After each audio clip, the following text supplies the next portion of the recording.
Merhaba arkadaşlar. Kaldığımız yerden devam ediyoruz. Ne yapıyorduk? Son videomuz neydi tabii ki? Bir bilet satışı, online bilet satışı sitesi yapıyoruz arkadaşlar. Eklentilerimizi yaptık.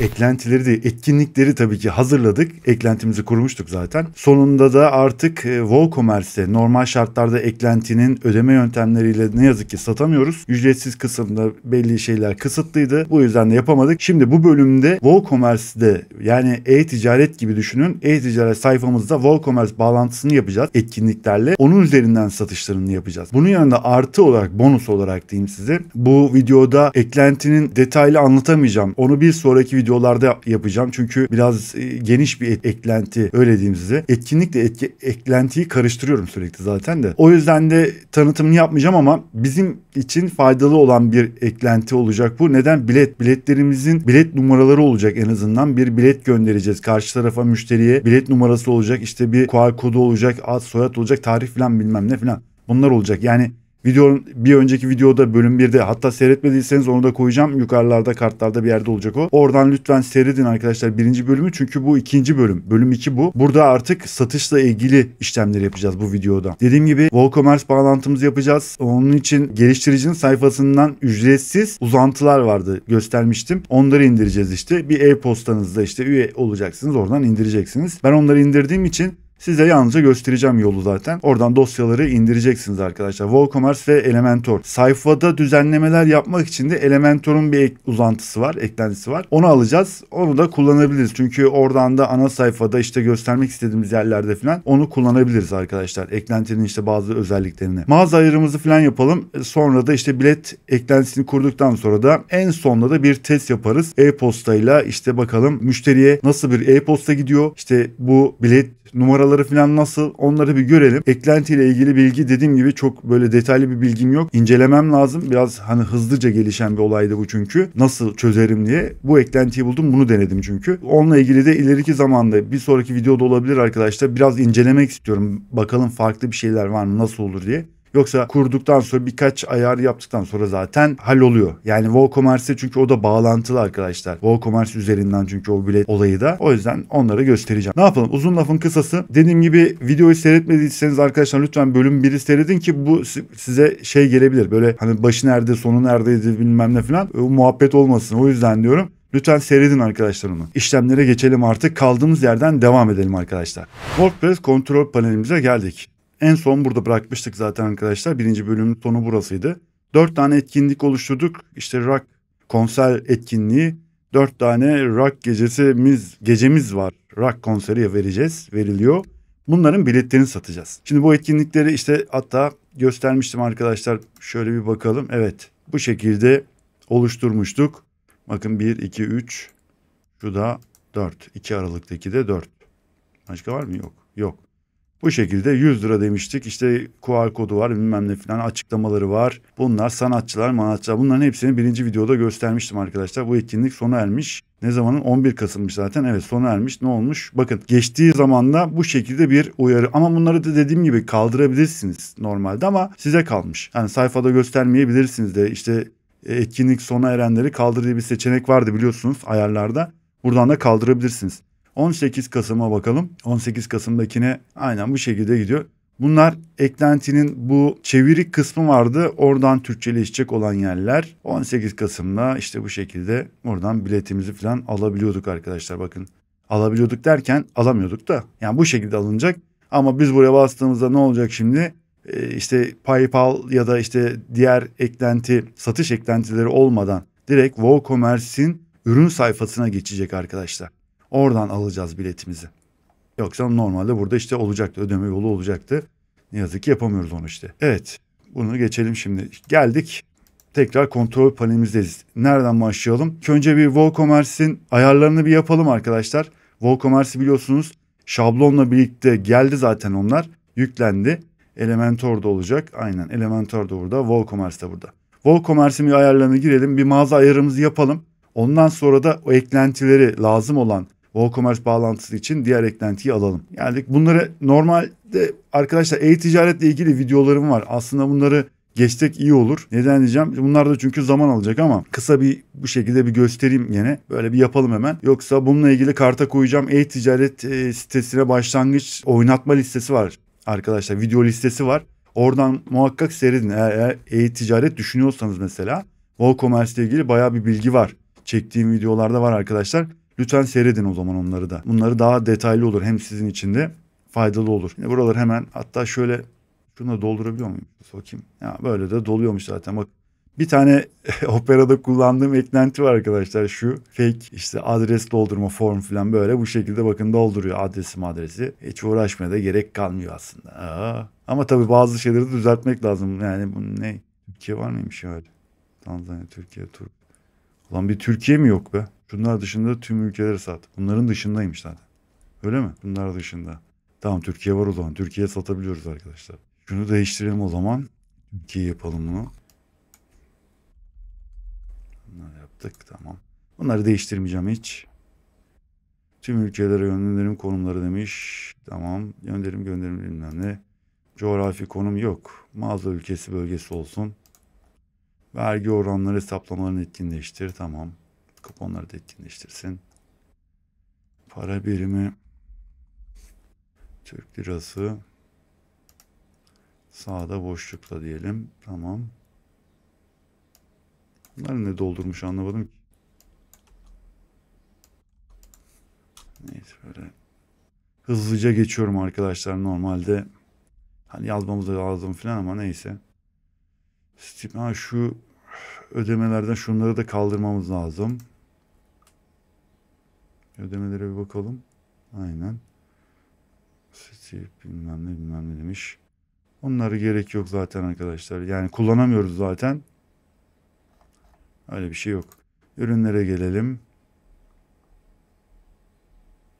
Mağaza tamam. Sepet ekledikten sonra yönlendirsin.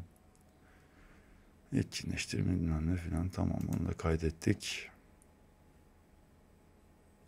Stoka bakalım. Stok kullanacağız arkadaşlar. Çünkü neden kullanacağız? Stok bildirimi olması lazım. Kaç tane bilet sattığımız, ne kadar bilet kaldığını görmemiz lazım. Görsün. Yani müşteri de görsün bunu. İşte ne kadar bilet satılmış, ne kadar kalmış o konser etkinlik için onları görsün arkadaşlar. Şimdi stok görülmediği zaman da bilinmez. Yani ne kadar bilet var, ne kadar bilet var mı, yok mu bilemez. O da var. Bence stok gösterimi yani bilet gösterimi kalan bileti göstermek mantıklı gibi geliyor bana ama bilmiyorum. Stoğu tut demiş bunu. Yok o kadar tutmasın 10 dakika yeterli hatta. Stok yönetimini etkinleştir. Tamam. Stokları biten ürünleri gizle. Mesela bilet satışı bittiyse buradan da kaldırtabilirsiniz diyeceğim ama gerek yok. O da tamam kalsın. Geçtik. İndirilebilir o ürünler onaylı indirme geç. Bunlar buralarda işimiz yok. Vergi kısmına bir bakalım. Evet vergi dahil fiyat gireceğiz. Vergi fiyatların mağazada göster. Vergi dahil. Tamam. Ayrıntılı tek bir toplam olarak diyelim. Tamam. Hatta şu yuvarlamayı da yapalım. Standart oranlar. Standart bir vergi oranımız varsa buradan standart olarak 18 diyorum. Vergi adı KDV diyorum. Yani yok zaten. Öncelik bu. Tamam. Bunu da kaydedelim. Birden fazla vergi oranınız varsa burada mesela buralara ekleyebiliriz. Sıfır oran, işte sıfır oran, azaltılan oran falan diye buralara ekleyebilirsiniz. Gönderime bakıyoruz. Gönderim arkadaşlar ürün eklerken zaten gösterecektim ama burada da hem göstereyim. Şimdi ürünü zaten sanal ürün olarak. Çünkü bir bilet veriyorsunuz. Kargo gönderimi yapmayacaksınız arkadaşlar.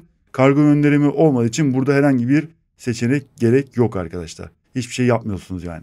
Ödemelere geldik. Ödemelerde eğer dediğim gibi şöyle bir şey var. Sanal postunuz varsa sanal post onun eklentisi tabii bir eklenti kuracaksınız.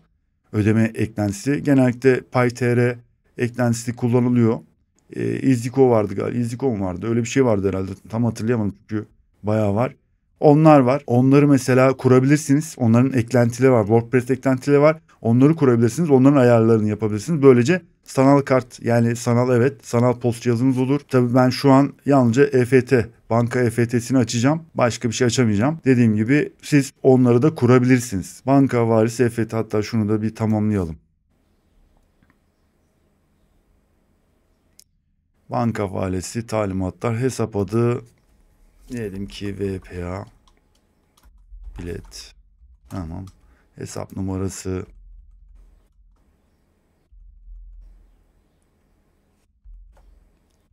dedik. Banka adı örnek bank, sıralama kodu 1, IBAN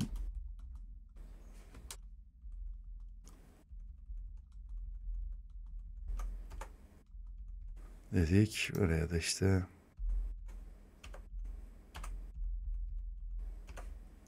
dedik, neyse. Tamam.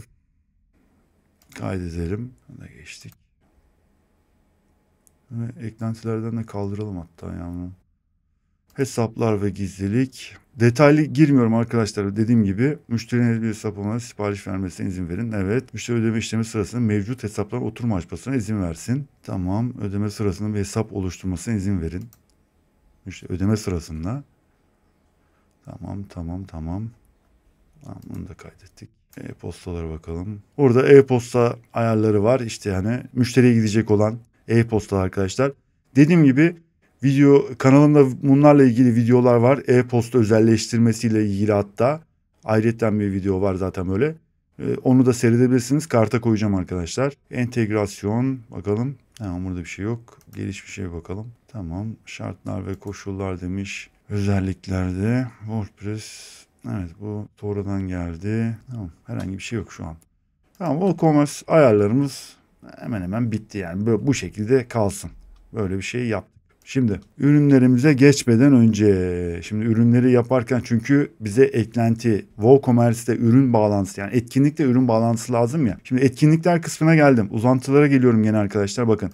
Etkinliklere geldim. Buradan uzantılar kısmına geliyorum. Şimdi yapacağımız işlem, dediğim gibi o uzantıları indireceğiz. Geliştiricinin sayfasından alacağız arkadaşlar. Uzantılara geldim. Free olan kısma geldim arkadaşlar. Şimdi bakın, WooCommerce bir de Elementor alacağız. Bunu da alabilirsiniz arkadaşlar. Bu yeni gelmiş, ben almamıştım. Bunu da alınabilir. Yani bu import export, en azından mesela bir Excel dosyası falan oluşturabilirsiniz bu şekilde. Oradan da mesela bilet kodlarını falan, ne bileyim, işe yarar bence. Öyle bir şey aklıma geldi ama olabilir. Şimdi şunu, mesela bunu kullanacağız. Download yazan kısmı arkadaşlar. Tıklayın. Direkt sizi zaten geliştiricinin sayfasına yönlendirecek. Şimdi bunlar geliştirici şu şekilde veriyor. Aynı e-ticaretliymiş. E-ticaretten yani ürün alıyormuşuz gibi düşünün. O şekilde veriyorlar. Bakın download kısma basın.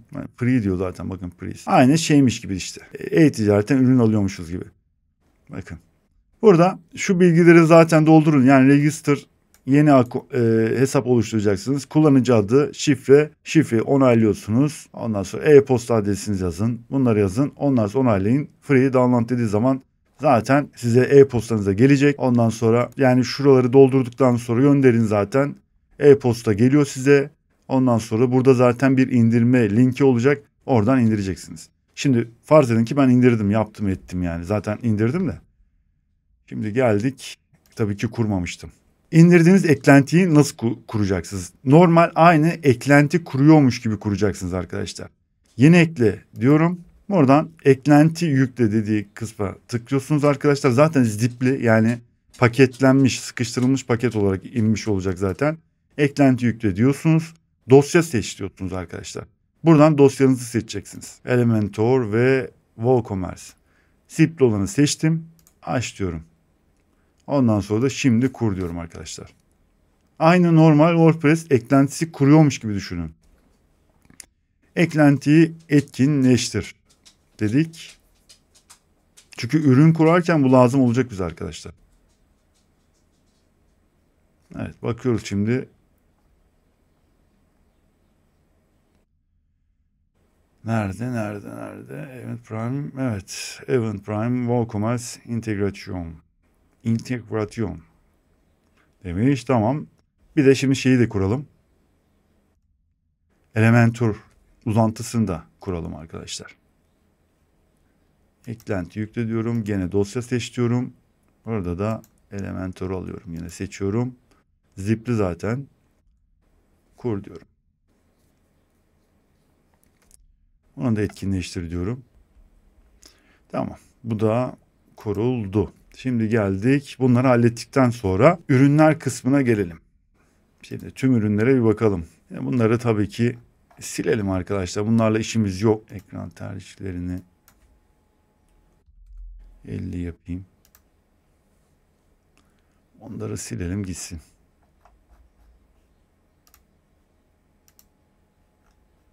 Bunlarla bir işimiz yok arkadaşlar. Çöp kutusuna atalım. Tamam, sıfırladık. Şimdi bir taraftan da bize şey lazım. Şunu kapatalım. Bize ürünlerle ilgili şöyle bir tane daha açayım arkadaşlar. Bir dakika. Şöyle bir tane daha açayım. Başlangıç. Çünkü şunu unutmayın arkadaşlar. Bakın etkinliklerle WooCommerce'e satacağınız mesela yani ürün ya oluşturacağımız ürünlerin isimleri bir olması lazım. Yani aynısı olsun ki karışıklık olmasın sizin içinde. Şimdi bakın şunu aldım. İsmi aldım. Kopyaladım. Yeni ekle diyorum. Yeni bir ürün ekleyelim. Geldik. Hani yapıştırdık. Ürün açıklamalarını bu şekilde hatta şöyle yapalım. Şuradan da alalım. Şöyle kopyalayalım işte. Şunu bir alayım. Ürün açıklaması şu kısa açıklamaya gelsin. Bunlar da uzun açıklamaya gelsin. Tamam. Açıklamayı yazdık. Genel normal fiyatı 100 lira dedik. Bakın basit ürün. Görüyorsunuz. Burada bunu seçin arkadaşlar. Bakın sanal ürün. Sanal üründe bakın gönderim kısmını kaldırır. Yok. Görüyorsunuz. Şimdi indirilebilir üründe de mesela orada da mesela dosya yolu PDF hani bir şey dosya falan da verebilirsiniz. Ama şimdi biz zaten bilet eklentisi yapacağımız için indirilebilir bize gerek yok. Vergi sınıfı standart tamam stok. Şimdi evet burada da aslında eklenti kurarken yapacaktım ama burada da yapmakta fayda var aslında. Söylemekte fayda var. Yani bilet eklentisini yaparken kurarken. Bilet eklentisini arkadaşlar şimdi birkaç tanesine de bakmıştım. Bu bilet kodunu sınırlı veriyorlar. Yani premium ücretli sürümde sınırsız tabii ki kod oluşturabiliyor. Ama ücretsizde arkadaşlar 50'ye kadar 50 adet. Burada işte dikkat etmeniz gereken bir kısım şu. Şimdi siz bunun stok miktarını 100 yaparsanız arkadaşlar 50'ye kadar oluşturur bilet numaralarını ama 50'den sonra bir yazı çıkacak tabii ki gönderecek alan kişiye satmaya devam ederseniz. İşte iletişime geçin diye mağaza yöneticisiyle etkinlik yöneticisiyle neyse işte iletişime geçin diye bir yazı gidecek. Bilet numarası olmayacak yani. Ya siz sonradan kendiniz oluşturup gönderirsiniz ya da bakın ya da şöyle yapmanız lazım. Stokları yani bilet stoklarını 50-50 yaparsınız. Yapmanız lazım. Şimdi bu etkinliği yaptıktan sonra bunu yaptık. Rock gecesi 18-11-2023. Buna mesela 50 tane bilet dedik. 50 tane stoğumuzda 50 dedik burada. Aslında normal konser 100 kişilik. Öyle düşünün.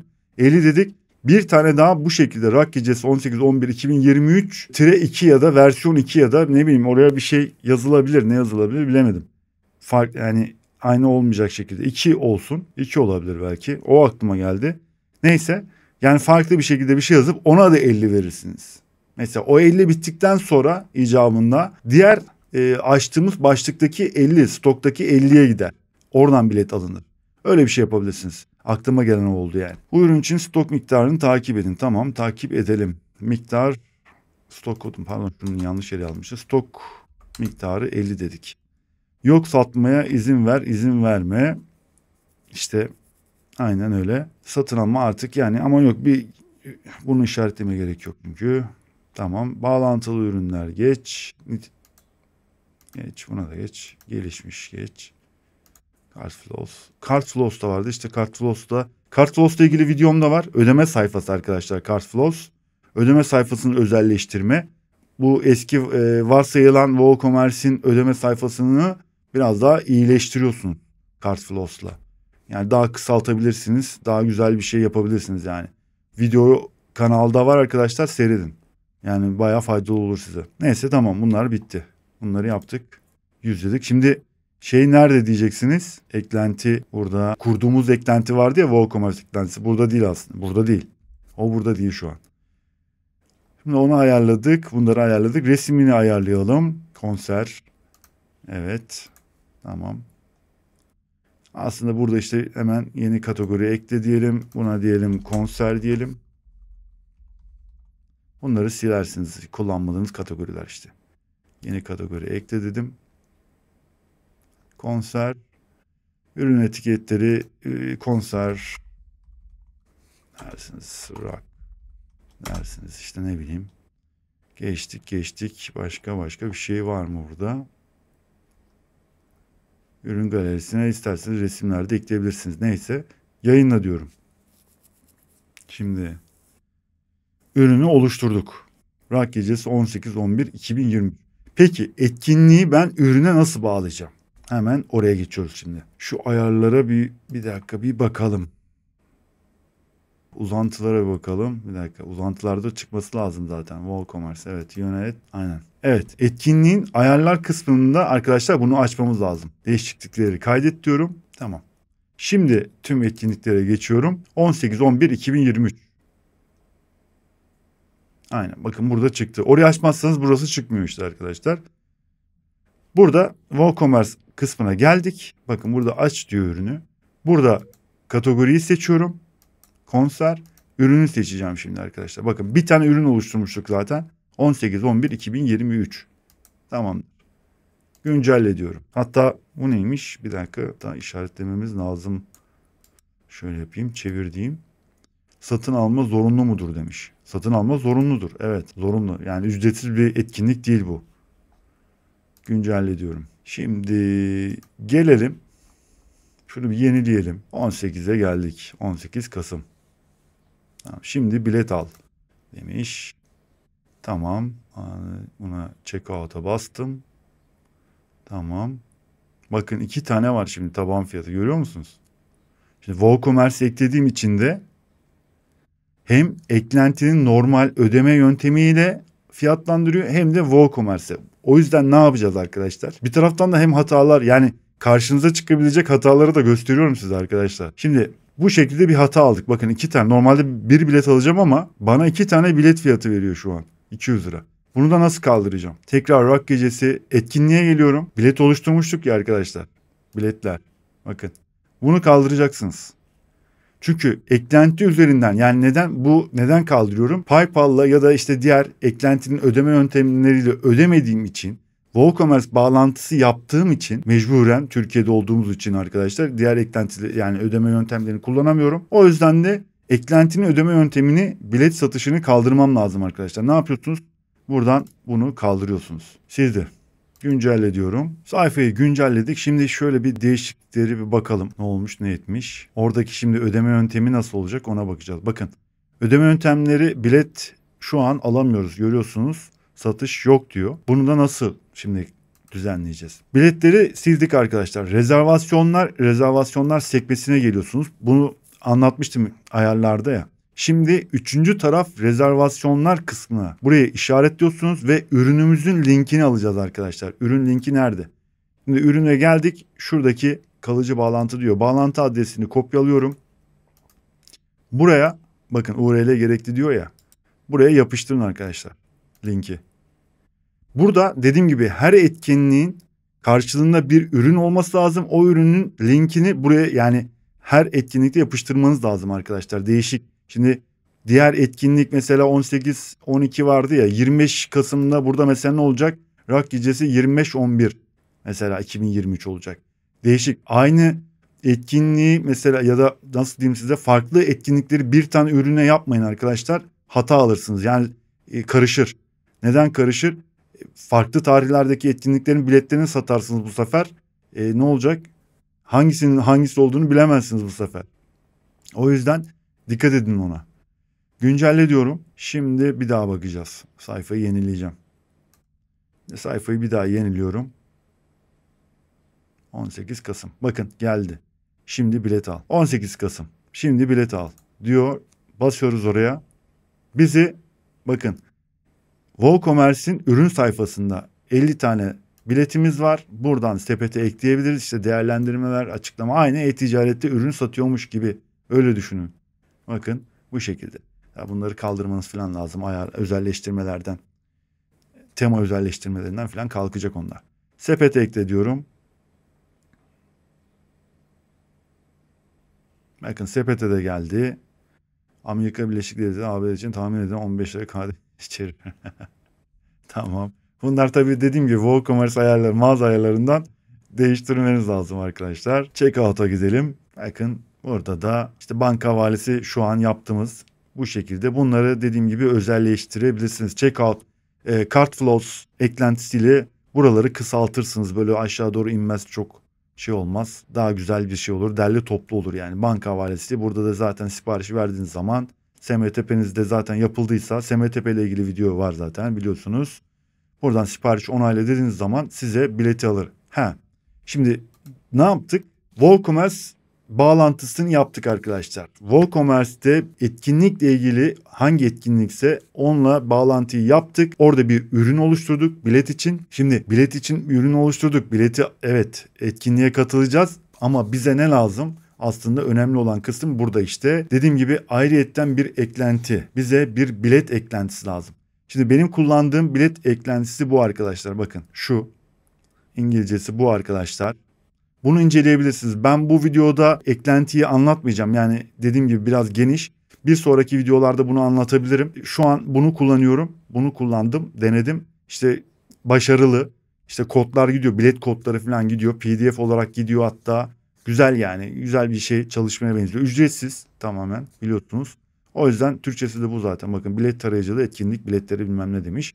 Videoları falan da var da. Dediğim gibi bir sonraki videoyu herhalde bunu anlatırım arkadaşlar. Elimden geldiğince anlatmaya çalışacağım size. Bu eklentiyi kuracağız arkadaşlar. Şimdi bunu aldım. Bunu da şey diyelim, ne diyelim? Artık bilet eklentisi PDF işte artık onu yapalım. Eklentiler kısmına gelelim. Geldik. Yeni ekle diyorum. Şimdi burada çünkü ürünle gene bağlantımız var arkadaşlar. Öyle diyeyim size. Bunu yükledikten sonra ürünlere geçeceğiz. Şimdi kur diyorum ve etkinleştireceğim arkadaşlar. Şimdi farklı bakın şeyler de var. Bir sürü şey var burada. Etkinlik, bilet falan var. Ya bunlar da işte dediğim gibi fırsat buldukça hepsini deneyeceğiz arkadaşlar. İşte diğer belki daha farklı, daha iyi ne bileyim bir şeyler çıkabilir karşımıza.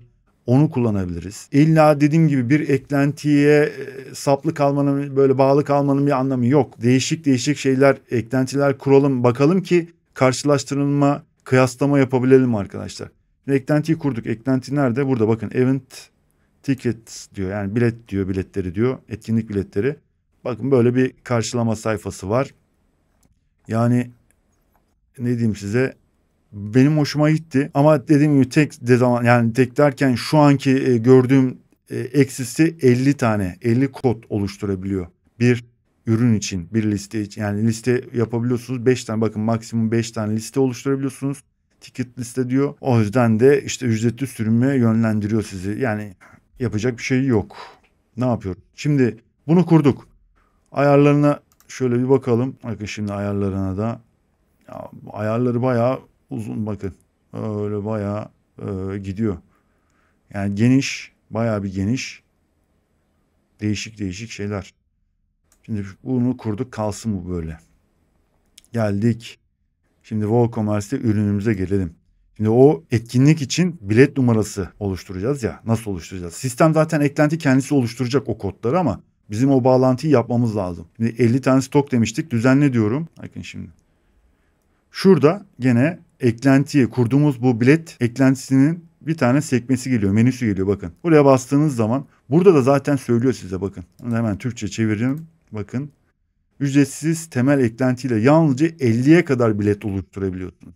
Daha fazla bilet satmadığınızdan emin olun diyor. Yani buradan sınırsız bilet için premium eklentiyi satın alabilirsiniz demiş. Şuraya bastığınız zaman premium eklentisine gidiyor. Şimdi bu etkinlik için bilet oluştursun mu diyor. Evet diyorum. Oluştur. Liste, ticket liste, bir tane liste vardı ya arkadaşlar o. Lokasyon demiş. Bu neymiş lokasyon? Lokasyonu boş bıraktım. Burada mesela işte dediğim gibi detaylı incelememiz lazım. Etkinlik, yani bu biletlerin mesela belli bir tarih verebiliyorsunuz. Ne zaman satışa çıksın, yani ne zaman geçerliliği olsun. Çünkü eklentide yani şöyle biraz baktığımda doğrulama kısmı falan da var mesela. İşte QR kodla doğrulama, biletin işte tarihleri arasında, o tarihlerin arasında mesela bilet kullanılmıyor. Geçtiği zaman kullanılmıyor falan, böyle şeyleri de var. Arkadaşlar kaydı ara sıra böyle bölmek zorunda kalıyorum. Ne yazık ki istemediğimiz şeyler oluyor. Kaldığımız yerden gene devam. Şimdi etkinlik tarihimiz 18'indeydi. Değil mi? 18'inde bakın burada da zaten başlangıç tarihi 18, saat 8'de konser başlıyor. Yine aynı gün 11.45'te bitiyor. Biz tabii etkinlikten bir yani isterseniz bir hafta olur, 10 gün olur, işte neyse artık kaç gün önce etkinliğin başlangıç tarihini yazıp ondan sonra biletin, çünkü bu bilet o tarihler arasında geçerli olacak. Anladığım kadarıyla tabii eklentiden. Burada mesela işte saat yazabilirsiniz neyse. Etkinlik saatine kadar olabilir. 8'e kadar mesela bilet satışı devam etsin. Bu şekilde saatlerini, tarih aralıklarını seçebilirsiniz. Tabii bunların dil dosyalarını ben Türkçe çevirdim arkadaşlar. Türkçe dil dosyası var. Ama sitede biliyorsunuz sitemizde bir çalışma yapacağız. O yüzden de dil dosyalarını yükleyemiyorum. Şöyle mesela buralarda gerçi eklentiden düzeltilecek herhalde bunlar. Neyse bu şekilde sabit bir şekilde bırakalım. Böyle bir kalsın. Onu böyle bir güncelleyelim. Güncelle diyorum. Burada ama şey yapmamız lazımdı. Bir dakika. Miktar var mıydı bunda? Ona bakıyorum. 10 desek. 10 diyelim. Bu neymiş? Ürün satış başına bilet numarası miktarı. Tamam 1. Şu herhalde şu olabilir. 50 olabilir mi acaba? 50 mi yazacağız oraya? Neyse 10'da bir kalsın bakalım. Şimdi güncelleyelim. Bunu da ayarladık. Ayarladıktan sonra artık bir şey yapalım. Bir hani ürün yani etiket bastırma işlemine bakacağız. Şimdi şöyle tekrar bir ürünümüze gelelim. Şunu bir kapatayım. Değişiklikleri ön izleme diyelim. Tamam geldik 18. Bir bilet alalım bakalım. Bir taraftan da aslında e-postamızı da açtık, iyiydi. Şimdi 50 adet stokta. 10 tane diyorum. Sepete ekle diyorum.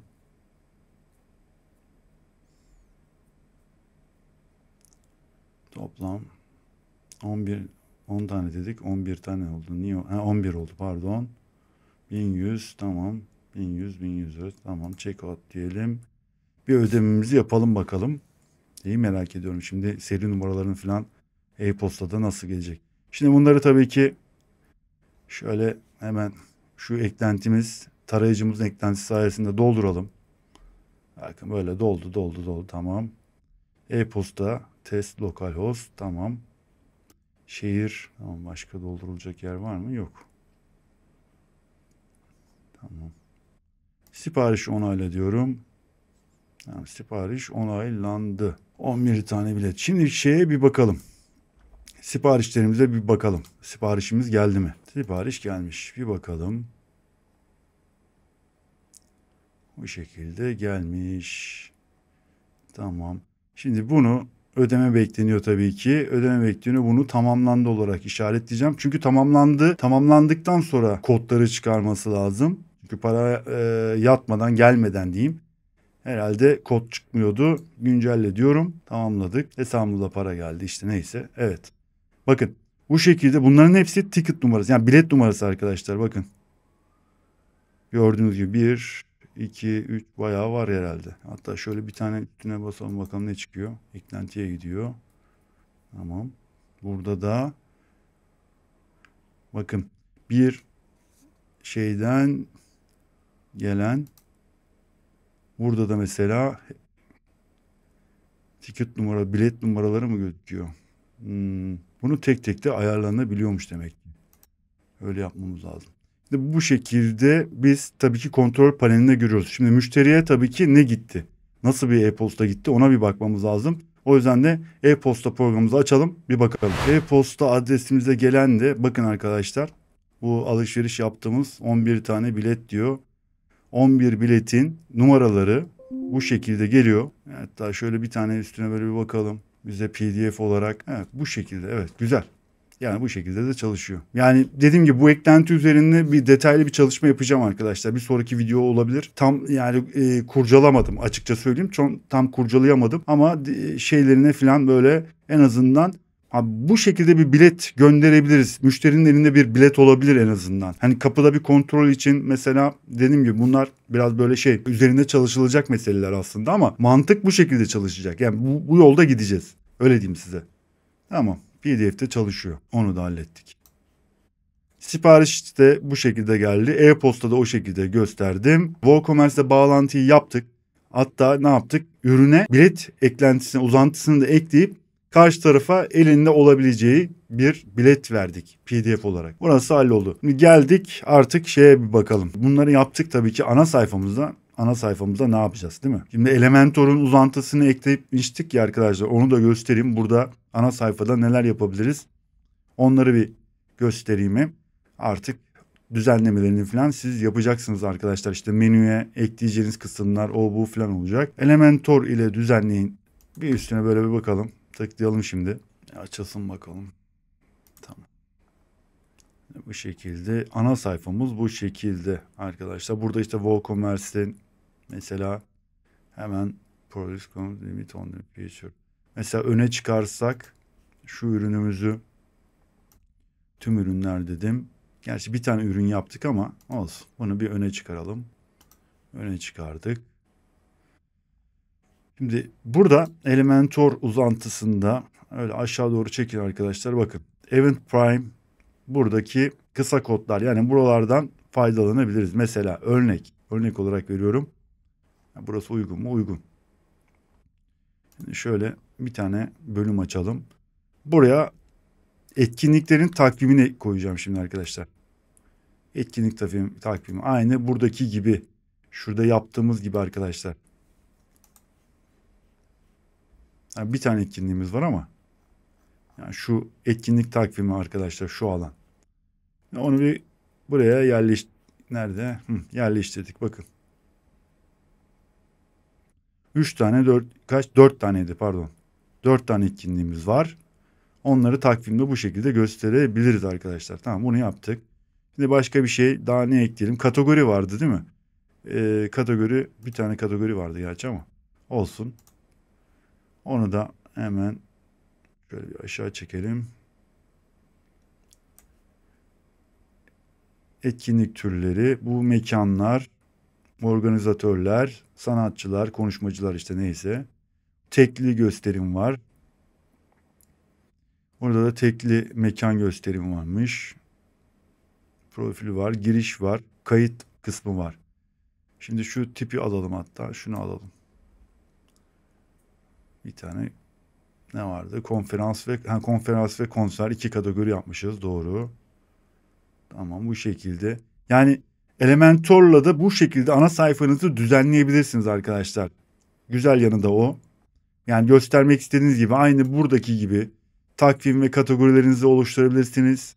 Ondan sonra bu şekilde bir takvim kısmı öne çıkan mesela bir etkinlik mesela böyle bir konser etkinliğini öne çıkarmak istiyorsanız bu şekilde.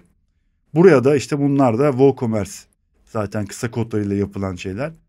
Onu bu şekilde güncelliyorum. Şimdi sayfaya gideceğim bakalım.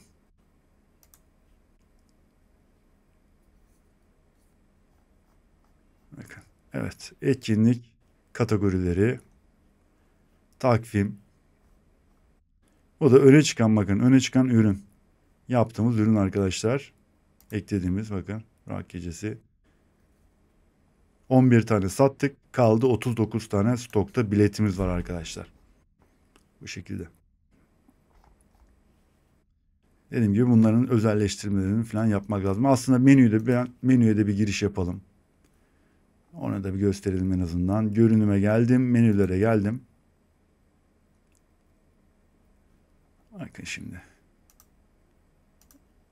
Yukarıdaki menüde en azından bazı şeyleri gösterelim. Şunları bir silelim arkadaşlar. Bunlarla işimiz yok. Kaldırdık. Şimdi buraya ana sayfayı aldık. Tamam.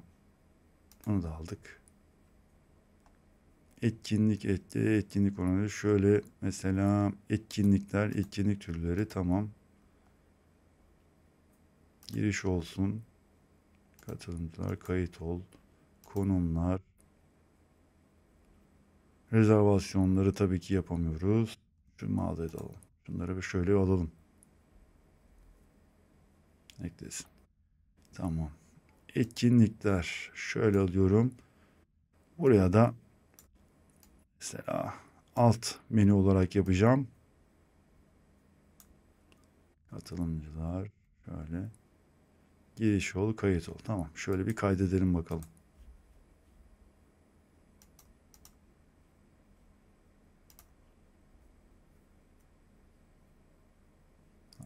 Şöyle bakalım. Ana sayfaya geldik. Etkinlikler dedik. Takvim bu şekilde açıldı arkadaşlar. Ondan sonra etkinlik türleri, kategorilerimiz, katılımcılar, konumlar. Şuna da bakalım. Evet böyle. Girişe bir bakalım. Gerçi şu an biz admin olarak girdiğimiz için evet hesabım çıkış. Şöyle yaparız biz de o zaman. Bir tane gizli pencere, yeni özel pencere açalım. Şurayı bir alalım ilk önce.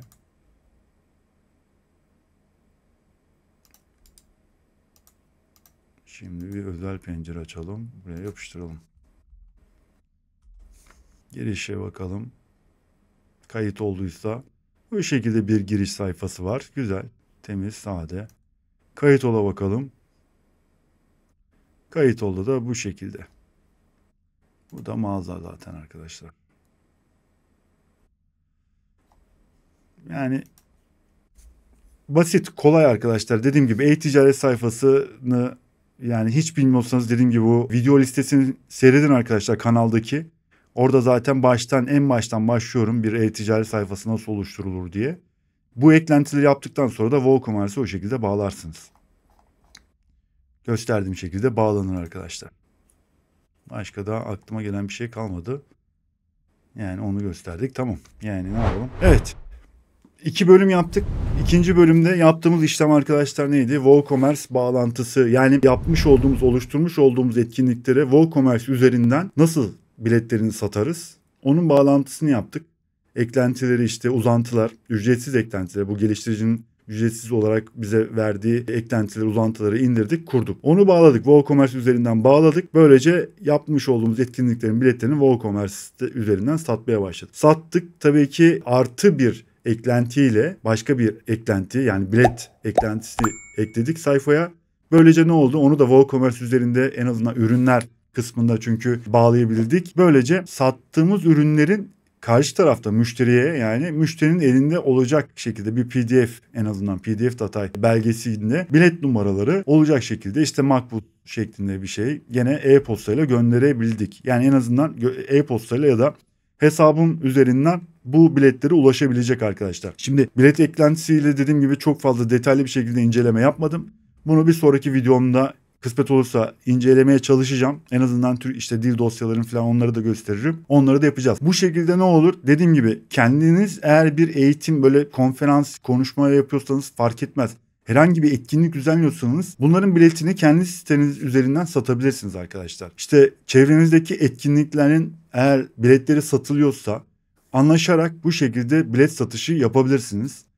Bir gelir sağlıyor. Yani sektörel bir video aslında bu da gene. Biraz uzun oldu ama 2 bölüme böldük bunu. Dediğim gibi birinci bölümde eklentilerimizi kurduk.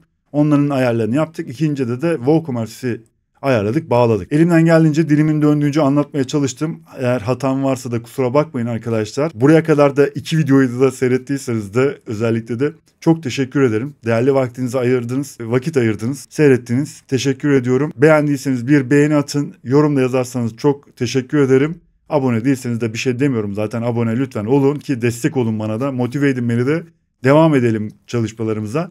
Yavaş yavaş diyene gidiyoruz, büyüyoruz arkadaşlar. Bir sonraki videoda görüşmek üzere. Kendinize iyi bakın. Hoşça kalın.